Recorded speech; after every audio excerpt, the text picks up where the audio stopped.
মিথ্যাচার করাই বিএনপির স্বভাব, বলছেন এনামুল হক শামীম। জানাবো এবছর বাজারে আমের দাম এত বেশি কেন। বিএনপির কাজ শুধু সরকারের উকুন বাছা, বলছেন নানক। সৌদি আরবে আগুনে পুড়ে নিহত 4 বাংলাদেশি, 3 জনের বাড়ি নওগাঁয়। এবং সর্বশেষ জানাবো নির্বাচন থেকে কোনোভাবেই সরছেন না বাইডেন, বলছেন হোয়াইট হাউস। এতক্ষণ শুনছিলেন সংবাদ শিরোনাম, এবারে বিস্তারিত। মিথ্যাচার করাই বিএনপির স্বভাব, বলছেন এনামুল হক শামীম। মিথ্যাচার করাই বিএনপির স্বভাব বলে মন্তব্য করেছেন শরীয়তপুর 2 আসনের সংসদ সদস্য ও সাবেক পানি সম্পদ উপমন্ত্রী একেএম এনামুল হক শামীম। তিনি আরও বলেন, বিএনপি মিথ্যা দিয়ে সরকারের উন্নয়নকে ঢেকে রাখতে চায়, কিন্তু সত্যকে কোনোদিনই মিথ্যা দিয়ে ঢাকা যাবে না। তেমনি সরকারের উন্নয়নকে ষড়যন্ত্রকারীরা কোনোদিন ঢেকে রাখতে পারবে না। পদ্মা সেতু নিয়েও বিএনপি মিথ্যাচার করেছিল, কিন্তু কোনো লাভ হয়নি। তাদের মুখে চুনকালি মাখিয়ে প্রধানমন্ত্রী শেখ হাসিনা পদ্মা সেতু নির্মাণ করে দেখিয়ে দিয়েছেন। আওয়ামী লীগের সাবেক এই সাংগঠনিক সম্পাদক বলেন, মিথ্যাচার করাই বিএনপির স্বভাব। মিথ্যার মধ্যে দিয়েই এই দলটির জন্ম হয়েছে। এজন্যই আজ তাদের রাজনীতির করুণ অবস্থা। বারবার জনগণ মুখ ফিরিয়ে নিয়েছে। এই খাত সংশ্লিষ্টরা বলছেন, অতিরিক্ত রোদের কারণে আমের মুকুল ঝরে পড়েছে, আম ফেটে গেছে। বিএনপির কাজ শুধু সরকারের উকুন বাছা, বলছেন নানক। বস্ত্র ও পাট মন্ত্রী জাহাঙ্গীর কবির নানক বলেছেন, বিএনপি দেশের ভেতরে ষড়যন্ত্র করে বাংলাদেশকে ধ্বংস করতে চায়। এদের কোনো লজ্জা নেই। এদের কাজ শুধু উন্নয়নের উকুন বাছা। বিএনপি দেশের টাকা বিদেশে পাচার করে। জাহাঙ্গীর কবির নানক বলেন, সিলেট সুনামগঞ্জে যখন ভয়াবহ বন্যা পরিস্থিতির সৃষ্টি হয়, তখন প্রধানমন্ত্রী শেখ হাসিনা আমাদের নির্দেশ দিয়েছেন বন্যার্ত মানুষের পাশে দাঁড়ানোর। আজকে আমরা বন্যায় ক্ষতিগ্রস্ত মানুষের খাদ্য সহায়তা দেওয়ার জন্য এসেছি। তিনি আরও বলেন, হাওরের উপর যখন দুর্যোগ নেমে আসে, তখন প্রধানমন্ত্রী শেখ হাসিনা শান্ত থাকতে পারেন না। হাওরের গ্রামের মানুষদের প্রতি তার আলাদা একটা ভালোবাসা আছে। তাই আপনারা আস্থা রাখুন, বিশ্বাস রাখুন, আওয়ামী লীগ আপনাদের পাশে আছে। সৌদি আরবে আগুনে পুড়ে নিহত 4 বাংলাদেশি, 3 জনের বাড়ি নওগাঁয়। সৌদি আরবের রিয়াদের মুসা সানাইয়া এলাকায় একটি সোফা তৈরির কারখানায় আগুনে পুড়ে 4 বাংলাদেশি যুবক নিহত হয়েছেন। এর মধ্যে 3 জনের বাড়ি নওগাঁর আত্রাই উপজেলায়। গতকাল বুধবার সৌদি আরবের স্থানীয় সময় বিকেল 5টার দিকে এই ঘটনা ঘটে বলে জানিয়েছেন নিহতের স্বজনরা। নিহতরা হলেন উপজেলার তেজনন্দী গ্রামের মুজিবুর রহমানের ছেলে ফারুক হোসেন, শিকারপুর গ্রামের শাহাদ আলীর ছেলে এনামুল হোসেন ও দীঘা স্কুলপাড়া গ্রামের কবেজ আলীর ছেলে সুকবর রহমান। পরিবারের সদস্যরা মৃত্যুর খবর পাওয়ার পর থেকেই শোকের মাতম চলছে তাদের বাড়িতে। গ্রামবাসী, আত্মীয় স্বজন ও শুভাকাঙ্ক্ষীরা ভিড় জমিয়েছেন নিহতদের বাড়িতে। গ্রাম জুড়েই যেন কান্না আর শোকের রোল পড়ে গেছে। নিহত ফারুকের স্ত্রী ও 2 সন্তানকে যেন কেউ থামাতেই পারছেন না, বারবার কান্নায় ভেঙে পড়ছেন। ফারুকের ভাতিজা পিন্টু আলী জানান, 6 বছর আগে ধার দেনা করে সৌদি আরবে পাড়ি জমিয়েছিলেন চাচা, কিন্তু যাওয়ার পর থেকেই সেখানে নানা সমস্যার মুখে পড়েন। 8 মাস আগে স্থায়ীভাবে সোফা তৈরির কারখানার কাজে যোগদান করেন। এরই মধ্যে বুধবার রাত 10টা নাগাদ মোবাইলে ফোনে জানতে পারি কারখানার আগুনে চাচা মারা গেছেন। তার পরিবারের ভবিষ্যৎ এখন অন্ধকারের মুখে পড়ে গেল। দীঘা গ্রামের নিহত সুকবর আলীর জামাই বিদ্যুৎ হোসেন বলেন, শ্বশুর কৃষি শ্রমিক ছিলেন। 2.5 বছর আগে একমাত্র সম্বল 11 শতক জায়গা বিক্রি করে তার সঙ্গে ধার দেনার টাকায় সৌদি আরবে যান। এখন পর্যন্ত ধার দেনার টাকা শোধ করতে পারেনি। তার 2 ছেলে ও 1 মেয়ে। ছেলেদের মধ্যে বড় ছেলে শামীম হোসেন প্রতিবন্ধী। মাথা গোজার একমাত্র বাড়ির 3 শতক জায়গা ছাড়া আর কোনো জমি নেই। কিভাবে পরিবার চলবে তা নিয়ে বিপাকে পড়েছেন। শ্বশুর সুকবর আলী ছিলেন পরিবারের একমাত্র উপার্জনক্ষম ব্যক্তি। নির্বাচন থেকে কোনোভাবেই সরছেন না বাইডেন, বলছেন হোয়াইট হাউস। প্রথম দফা বিতর্কে নিজের প্রধান প্রতিদ্বন্দ্বী ও পূর্বসূরি প্রেসিডেন্ট ডোনাল্ড ট্রাম্পের কাছে হতাশাজনকভাবে পরাজিত হলেও আসন্ন নির্বাচনে প্রার্থী হিসেবে প্রতিদ্বন্দ্বিতার সিদ্ধান্তে অনড় রয়েছেন যুক্তরাষ্ট্রের বর্তমান প্রেসিডেন্ট জো বাইডেন। যুক্তরাষ্ট্রের প্রেসিডেন্টের বাসভবন হোয়াইট হাউস এবং বাইডেন প্রশাসনের একাধিক কর্মকর্তা এএফপিকে নিশ্চিত করেছেন এই তথ্য।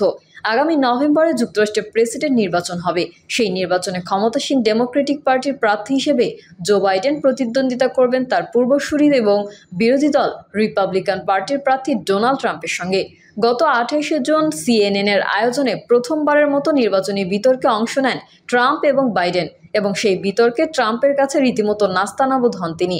বিতর্কের পর তাৎক্ষণিক এক জরিপে দেখা গেছে ৬৭% মার্কিন ভোটারের সমর্থন রয়েছে ট্রাম্পের পক্ষে। এদিকে ওই বিতর্কের পর থেকেই বাইডেনের প্রার্থিতা প্রত্যাহারের দাবি জোরালো হয়ে উঠেছে। তার নিজের দল ডেমোক্রেটিক পার্টির অনেক সদস্য প্রকাশ্যে না হলেও অপ্রকাশ্যে বলেছেন যে তারা চাইছেন ৮১ বছর বয়সী জো বাইডেন যেন স্বেচ্ছায় প্রার্থিতা প্রত্যাহার করে নেন। বাইডেন নিজেও ব্যাপারটি বুঝতে পারছেন ভালোভাবেই।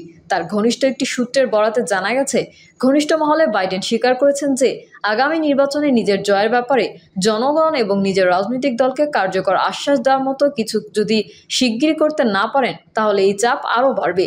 তবে তারপরেও নির্বাচনে প্রার্থিতার প্রশ্নে অনড় রয়েছেন বাইডেন। তার প্রেস সচিব ক্যারিন জেন পিয়েরে বৃহস্পতিবার হোয়াইট হাউসের নিয়মিত ব্রিফিংয়ে এই সম্পর্কিত এক প্রশ্নের উত্তরে বলেন, আমাদের প্রেসিডেন্ট তার লক্ষ্যের ব্যাপারে স্পষ্ট এবং এক্ষেত্রে বিচ্যুতি ঘটার কোনো আশঙ্কা নেই। তিনি এই রেসে থাকবেন। এদিকে বাইডেনের প্রচারাভিযান দলের এক জ্যেষ্ঠ সদস্য এই প্রসঙ্গে বলেন, অতি সম্প্রতি প্রেসিডেন্ট আমাদের সঙ্গে বৈঠক করেছেন। তিনি বলেছেন যে তিনি শেষ পর্যন্ত লড়াই করবেন এবং আমরা ডেমোক্রেটরা যদি ঐক্যবদ্ধ হই তাহলে আমাদের জয় কেউ ঠেকাতে পারবে না। ২০২০ সালে যেভাবে আমরা ডোনাল্ড ট্রাম্পকে পরাজিত করেছিলাম ঠিক সেভাবেই আবারও ২০২৪ সালেও তাকে আমরা পরাজিত করব। ডেমোক্রেটিক দলের কয়েকজন প্রভাবশালী নেতাও বাইডেনের পক্ষে রয়েছেন। সম্প্রতি সব অঙ্গরাজ্যের গভর্নরদের জরুরি বৈঠকে ডেকেছিলেন জো বাইডেন। সেই বৈঠক শেষে হোয়াইট হাউস থেকে বেরোনোর সময় মেরিল্যান্ডের গভর্নর ওয়েস মুর বলেন, তিনি আমাদের সমর্থন চেয়েছেন এবং আমরা প্রতিশ্রুতি দিয়েছি যে তার পাশে আমরা থাকব। ব্যক্তিগতভাবে আমি মনে করি প্রেসিডেন্ট হিসেবে আগামী ৫ বছর দেশকে সেবা করার মতো সব রকম যোগ্যতা তার রয়েছে। মিশিগান অঙ্গরাজ্যের গভর্নর গ্রাচেন হোয়াইটমের ছিলেন সেই বৈঠকে। তিনি বলেন, আমার মতে এই মুহূর্তে যুক্তরাষ্ট্রের প্রেসিডেন্ট পদের জন্য তিনি সবচেয়ে যোগ্য ব্যক্তি এবং আমি তাকে সমর্থন করছি। এবছর বাজারে আমের দাম এত বেশি কেন? চলতি বছরের মে মাসের দ্বিতীয় সপ্তাহে থেকেই ঢাকা সহ সারা দেশের বাজারে নানা জাতের আম উঠলেও আমের দাম নিয়ে বেশ অসন্তোষ লক্ষ্য করা যাচ্ছে ক্রেতাদের মাঝে। অনেকেই বলছেন এবছর আমের দাম এত বেশি যে আম কিনতে হিমশিম খাওয়ার জোগাড় হয়েছে তাদের। ঢাকার বিভিন্ন সুপার শপ থেকে শুরু করে বনশ্রী, ইস্কাটন, আফতাবনগর সহ আরও অনেক এলাকায় একাধিক খুচরা দোকানে গিয়ে দেখা গেছে ১ কেজি আম কিনতে হলে একজন ক্রেতাকে অন্তত ১০০ থেকে ১২০ টাকা গুনতে হচ্ছে। আমের জাত ও আকার ভেদে এই দাম অনেক সময় আরও বেশি পড়ছে। গত কয়েক বছর ধরেই দেখা যাচ্ছে যে সামাজিক যোগাযোগ মাধ্যমের জনপ্রিয়তাকে কাজে লাগিয়ে আমের মৌসুমে অনেকেই অনলাইনে আম বিক্রি করছেন। তেমনই একজন হলেন সাতক্ষীরার নুরুজ্জামান রিকো, যিনি গত ৭-৮ বছর ধরে অনলাইনে আম বিক্রি করছেন। রিকোর সঙ্গে কথা বলে তিনি জানান, এবছর তিনি গত বছর চেয়ে অন্তত ৫০ টাকার বেশি দরে হিমসাগর আম বিক্রি করেছেন। গত বছর ওই আমের কেজি ছিল ৮৫ টাকা, এবছর তা ১৩৫ টাকা। কিন্তু কেন গত বছরের তুলনায় এবার দাম এত বেশি? এর ব্যাখ্যা হিসেবে কয়েকটি কারণকে চিহ্নিত করেছেন বাংলাদেশের সকল স্তরের আম ব্যবসায়ী ও কৃষি সম্প্রসারণ অধিদপ্তরের কর্মকর্তারা। তারা বলছেন, এবছর আমের উচ্চ মূল্যের প্রধান কারণ হলো আমের খারাপ ফলন। তবে আমের ফলন কম বা খারাপ হওয়ার পেছনে আবার সুনির্দিষ্ট কিছু কারণ আছে। কৃষি সম্প্রসারণ অধিদপ্তর থেকে প্রাপ্ত তথ্য অনুযায়ী গত বছর ২ লক্ষ হেক্টরের চেয়ে কিছুটা বেশি জমিতে শুধুমাত্র বাণিজ্যিকভাবেই মোট ২৭.৫ লক্ষ মেট্রিক টন আম উৎপাদন হয়েছিল। কিন্তু এবার আমের ফলন কম হবে, তবে কত কম হবে সেটা আরও পরে বোঝা যাবে বলে জানিয়েছেন কৃষি সম্প্রসারণ অধিদপ্তরের মহাপরিচালক বাদল চন্দ্র বিশ্বাস। তিনি জানান, এবছর সারা দেশে সব মিলিয়ে ২৫ থেকে ২৭ লাখ মেট্রিক টন আম উৎপাদন হতে পারে। গত বছর শুধু কমার্শিয়াল বাগানেরই ওই আম হয়েছে, সামাজিক ও পারিবারিক বাগানেও অনেক আম হয়েছিল। এবার কমার্শিয়াল, সামাজিক, পারিবারিক সব মিলিয়ে এই পরিমাণ আম হতে পারে। কৃষক থেকে শুরু করে কৃষি অধিদপ্তর সবার বক্তব্য অনুযায়ী এবছর আমের ফলন কম হওয়ার পেছনে মূল কারণটি ছিল অফ ইয়ার। মূলত যে বছর আমের উৎপাদন ভালো হয় তার ঠিক পরের বছর আমের উৎপাদন তুলনামূলক খারাপ হয়। ভালো হলে সেটিকে অন ইয়ার বলে। এই প্রসঙ্গে সাতক্ষীরার আম চাষি আনিসুর রহমানও বলেন, একটা গাছে পরপর ২ বার ভালো ফলন হয় না। গত বছর ভালো ফলন ছিল, এবছর খারাপ হয়েছে, পরের বছর আবার ভালো হইবে। প্রিয় দর্শক, এই ছিল এখনকার সর্বশেষ সংবাদ। আপডেট সংবাদ পেতে চ্যানেলটি সাবস্ক্রাইব করে বেল আইকনটি ক্লিক করুন। কমেন্টে আপনার মতামত জানিয়ে আমাদের সাথেই থাকুন। ধন্যবাদ সবাইকে। আল্লাহ হাফেজ।